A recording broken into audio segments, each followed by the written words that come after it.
Good morning. We appreciate you watching Minnesota Live. Violins preserved during a dark time in history. There is a 2-month residency that just kicked off in Minnesota of more than 70 string instruments protected and restored from the Holocaust. From now through the end of June, the Minnesota Jewish Community Center, or the JCC, is giving you a chance to see and to hear these instruments. This event is called Violins of Hope. And here to tell us more about it is violin maker Avshi Weinstein and Alex Fisher, who is the Chief Program Officer at the Minnesota JCC. Thank you all for being here. Pleasure. Thank you for having us. Avshi, tell me about Violins of Hope. So Violins of Hope is a collection of instruments which were used by Jewish people and non-Jewish people during the Second World War. Some of the people survived, some unfortunately didn't. We restored most of them to be played, and we have exhibits, concerts, lectures, school education programs. There are some books which are written about the Violins of Hope. A few documentaries, one now being made, so it's a big project. Can you explain that? I was fascinated reading the story about how the violins played such a big role in the Jewish community. And the Nazis took them away at some point. So to get them back and have them, can you kind of explain the significance of that? So, for example, the violin that we have here. This violin belonged to a girl named Violette Silberstein. She was living in France, and when she was growing up, her mother pushed her to play violin. She said, "You never know, it might come handy." And when she was 16 years old, she was sent to Birkenau, which is Auschwitz II. Auschwitz was basically a series of camps. And in the end, she managed to get into the women orchestra, and this is what saved her life. Playing this instrument? No, this is the violin. No, this is the violin she learned on. The violin that she had in the camp, we don't have. They didn't take their instruments from Auschwitz. But because she was playing on this violin, she learned how to play. And even that she wasn't really a very good violinist, she managed to survive. Wow. And there was lots of music in the camps. There were many, many orchestras all over the camps. And musicians, sometimes they got a little bit of better conditions. A very good friend of us, Pinchas Zuckerman, who is an amazing violinist, and he told me that his father, playing in Auschwitz orchestra, got a piece of bread extra every week because he was a part of the orchestra. Wow.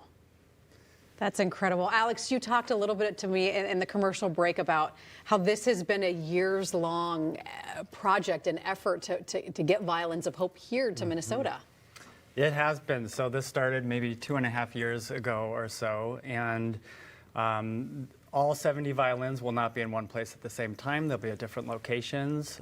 We have 40 regional partners and 50 events statewide, region-wide in South Dakota. And so we're really using this as an opportunity to bring the violins to interfaith partners, to exhibitions and lectures and educational opportunities around the state. So people can see the violins, but in some cases they'll be able to hear them too. Absolutely.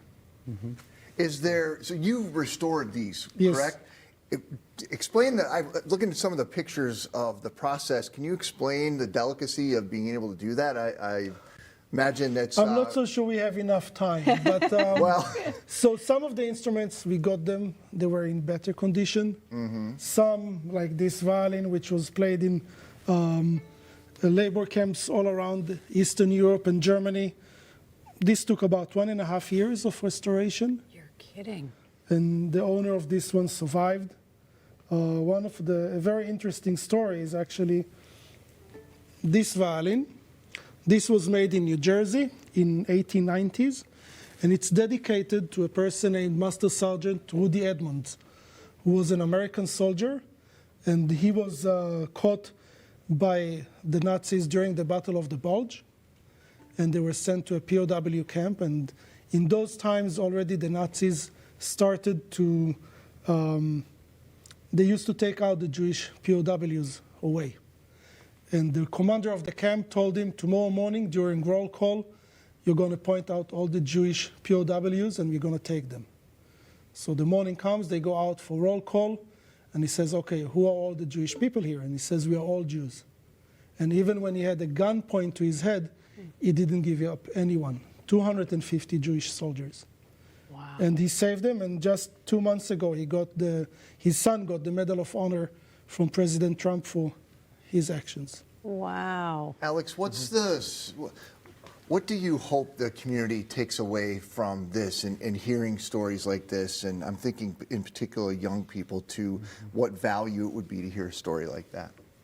I think just the resilience of the human spirit, bringing together people, to remember the Holocaust at a time when survivor stories are decreasing, so there's not as many opportunities to hear about the Holocaust, to bring people together and to connect through music and connect with people through the value of the human spirit.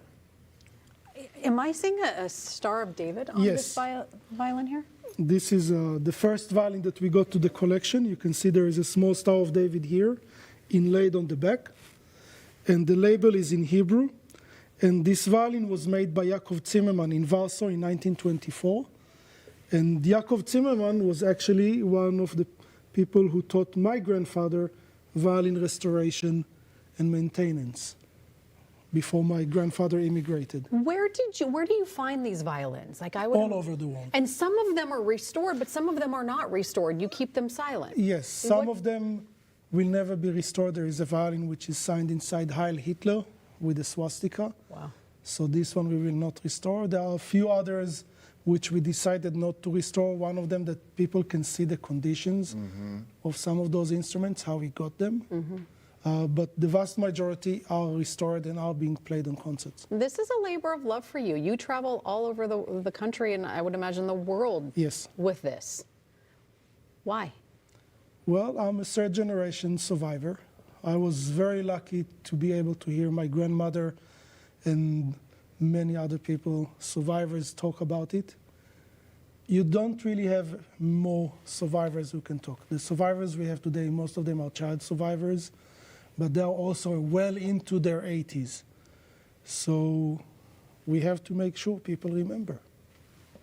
Avshi and Alex, thanks so much for stopping by and explaining this a little bit, and what an opportunity for people to not only be able to see history, but also to be able to hear history. So thank you both very much. Thank you so much. We'll put all the information for you about the events surrounding the Violins of Hope.